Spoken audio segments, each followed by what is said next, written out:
Non è che mi piace un granché sta cosa così. Cioè è bombato, ragazzi, di roba comunque qua dentro, posso dirlo. Cioè, Sì, lasciala così perché è così che la voglio trovare anche dopo. A bombo così, a bomba.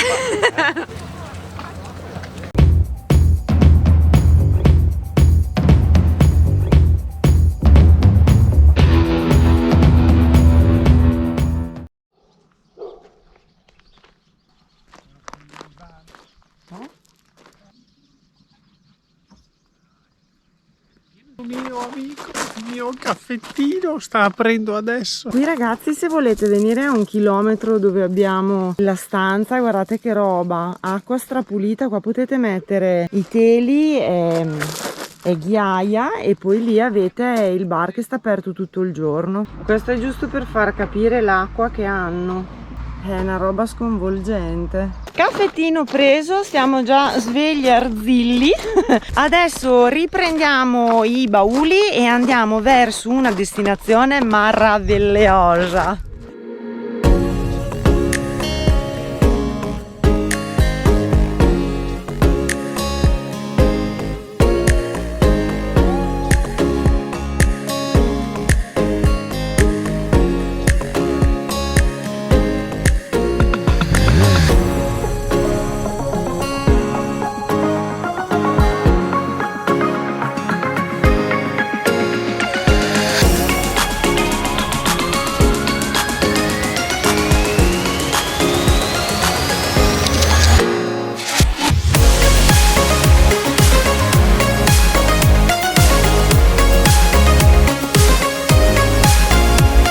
Importante sudata, siamo arrivati a Capocesto. Abbiamo parcheggiato la Gina, adesso il mostrino sta legando i caschi e tutte le cose e poi ci incamminiamo perché vi facciamo vedere questo posto veramente particolarissimo. E nel frattempo, visto che ci sono 38 gradi all'ombra, abbiamo pensato di fare un change delle scarpe perché sennò c'è da crepare. A un certo punto la Gina ha iniziato a dare 40 gradi e 10.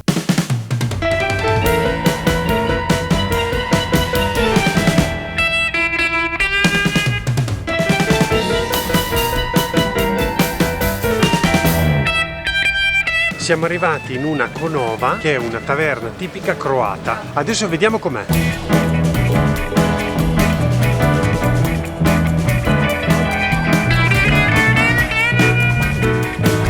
Scusate ragazzi, un piccolo particolare. Conto del 15% a chi paga in contanti. Questa la devo segnare anche a casa mia.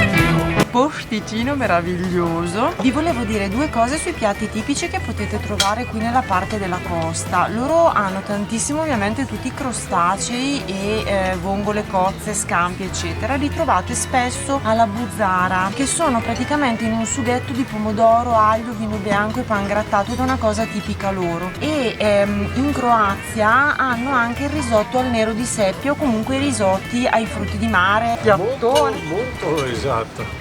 Profumo eccezionale, calamari alla griglia, non è che vi devo stare a spiegare molto. E questo invece è un contorno tipico dalmato della Dalmazia, non so se si dice dalmata della Dalmazia, vabbè. Comunque ci sono patate, verza e bietola, perché come dico sempre, quando si va fuori da casa, ma anche a casa, quando si va fuori da casa, ma anche in Italia o all'estero, bisogna mangiare quello che sono i loro piatti tipici, perché se no mangiate di cacca. E se invece mangiate la roba loro, mangiate bene, perché la sanno fare logicamente. Pensavo ci fosse l'aglio, invece non c'è neanche il ricordo, c'è proprio zero. Condito con olio, la bietola è fresca, che non sa da surgelato, è semplice ma è veramente molto buono. Buoni, c'è l'aglio, ecco perché non l'ha messo nell'altro. Vi dico che sono strafreschi, cioè qua siamo oltre il fresco, e sono teneri, nonostante siano grigliati, rimane un po' lo scrocchiarello tipico della carne del calamaro, ma sono tenerissimi, sono veramente spaziali questi sono eccezionali. E il Monster ha preso, no, dallo a me, perché lo devo fare da qua, perché è bellissimo il suo primo.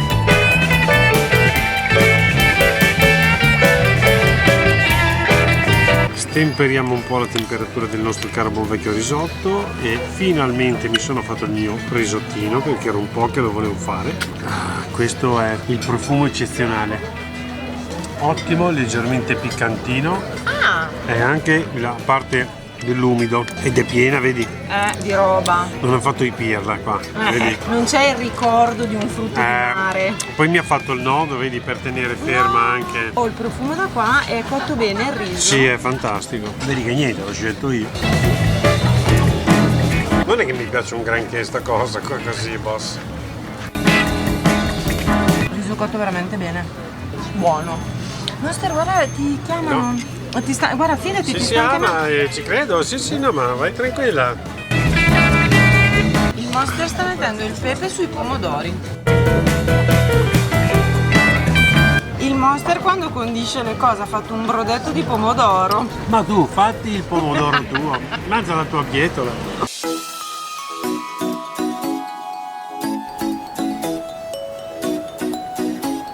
Stiamo cercando di cambiarci per andare a fare un bagnettino. Là hanno anche da fare la griglia, così per chi viene se la può fare in riva all'acqua e siete già serviti. Una bella fatica, Monster. Abbiamo i vestiti incollati. Li abbiamo tolti i jeans come se fossero la muta di un serpente. Ta-dan! Modello Giuditta numero 1.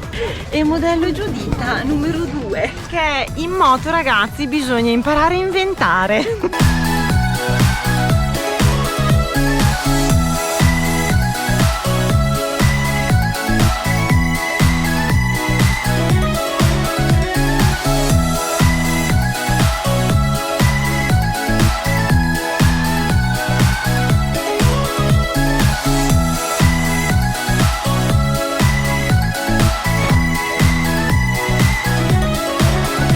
Bomba così, a bomba.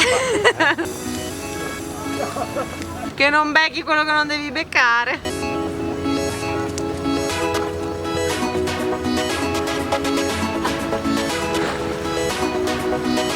La cosa certa è che qua se potete stare anche qualche giorno è una figata. Noi siamo solo di passaggio perché non vi abbiamo ancora detto effettivamente dove stiamo andando e lo scoprirete a breve. Ragazzi, là dietro abbiamo appena passato la dogana e siamo ufficialmente in Bosnia e Erzegovina. Stiamo andando, ve lo sveliamo, a Mostar e i prossimi giorni ve li faremo vedere tutti quanti dalla Bosnia. Quando uscite dall'autostrada croata c'è subito la dogana, dovete dare i documenti di tutti quelli che sono in macchina e poi se siete a posto passate e siete in Bosnia.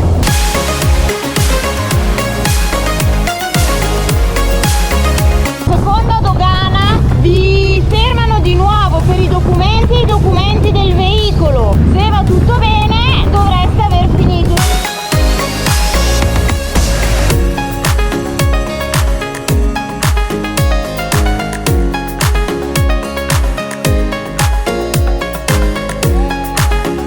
Ragazzi, dopo un viaggio che è sembrato un po' più un viaggio della speranza che un viaggio per arrivare, siamo arrivati, Monster. A Monster, me l'ha detto 7 volte. E da qui iniziamo a vedere se c'è qualcosina da mangiare perché è già tardi, sono già le 8:30. Era ora. Dunque alla fine sportina da portare in camera perché è già tardi e ci sono solo dei gran bar qua vicino e noi siamo veramente stravolti. Siamo andate dalla sciura del panettiere lì. Vi informo che appena arrivate loro prendono tranquillamente anche gli euro, ma i bancomat non gli piacciono un granché momentaneamente. Ragazzi, facciamo una roba velocissima. Di questo vi lascio molto volentieri l'indicazione perché la ragazza è straorganizzata, si fa il check-in con la chiave che è già qua, vi manda tutte le indicazioni. Questa è la parte della cuisine. Qui c'è il Monster che si sta avventando sul cibo che vi facciamo vedere fra un attimo. Camera spartana ma pulitissima. Il condizionatore che qua vi garantisco è fondamentale. E poi qua c'è il bagno, anche questo strapulito, abbastanza grande, comodo, su boilerine e tutto. Adesso si va a vedere il Monster cosa ha preso di pappa. Della nostra piccola, perché è molto piccola sportina, perché la signora non mi ha fatto prendere il dolce. C'era un caldo da porco, non avevamo euro spicci. Quando inizia a tignare la signora non la tenete più. Questo è un quarto di questa focaccia loro, che non so neanche tutta alveolata. Questa deve essere salata a base di patata, ci deve essere. E poi il mostrino ho preso la versione con la ciccia. E la carta da salumiere, guarda che roba, bello però, unto perché è venuto. Questo è a base di carne. Ha un profumo Così qua qui è assurdo. bello. Poi cioè guarda la carne proprio infilata dentro, caldo. Poi abbiamo 2 bottiglie d'acqua, il tutto per 5 euro. Allora, questo dovrebbe essere il burek ed è in pratica, usano questa sorta di pasta che non è un misto tra una pasta fillo e una pasta sfoglia, la stendono e poi fanno tutti dei cerchi concentrici, prima di arrotolare mettono il ripieno, ecco perché ha tutti questi buchini, quindi vedete che ci sono tutti i cerchi concentrici. E questo è un giro, ma non dell'inferno, del paradiso. È buonissima. Questi secondo me fanno paura a fare da mangiare. Però è saporitissimo. Poi ovviamente ci sarà il burro, questo è ovvio ed evidente perché luccica di luce propria come come il sole, quindi tanto buono. Alla fine io non ce la faccio a finire tutto perché sono troppo stanca, sono 14 ore che siamo in giro, siamo distrutti. Quindi il mostrino finisce, ma noi ci vediamo la prossima settimana o comunque insomma giù di lì, perché domani iniziamo a girare per Mostra e vi facciamo vedere un sacco di cose buone e belle. Dopo faccio 30 flessioni. Immaginati. Quando ho finito. Lo vedete questo? Lo vedete questo? E boom!